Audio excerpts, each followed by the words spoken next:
Voici les endroits de la planète où sévissent les volcans et les tremblements de terre. La Terre semble avoir été assemblée par le docteur Frankenstein en personne, mais il ne s'agit pas de suture. Ce sont les blessures d'une planète qui se déchire, qui saigne, ou qui, par endroits, se fracasse et s'autodévore. C'est au niveau de ces coutures que se produisent l'immense majorité des tremblements de terre et des éruptions volcaniques.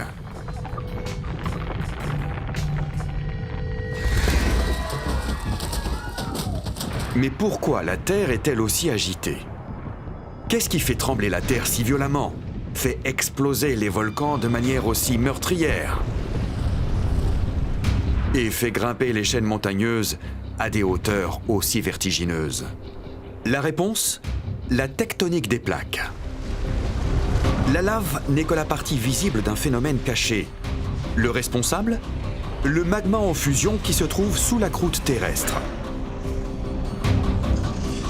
La surface du globe est divisée en une dizaine de plaques de tailles différentes qui glissent et s'entrechoquent, telles des autotamponneuses. Les plaques, malgré leur masse énorme, flottent car elles reposent sur un matériau plus dense encore. Les plaques continentales sont plus légères que les autres. Elles sont composées de granit. Bien qu'elles puissent sembler lourdes de premier abord, elles s'apparentent davantage à un couvercle de polystyrène recouvrant le magma, véritable cocotte minute de roches en fusion.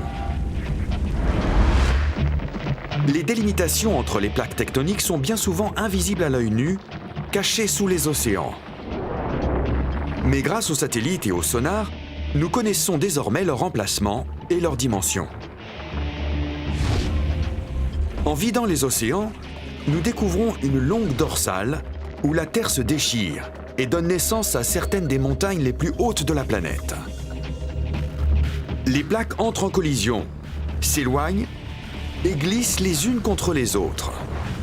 Le magma jaillit afin de combler le vide, formant ainsi une nouvelle croûte. Ce suintement sous-marin est à l'origine de ce que l'on appelle des pilolavas, ou de la lave en coussin.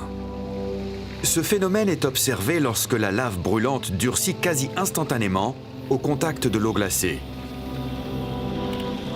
Le coussin s'allonge au fur et à mesure que la lave jaillit.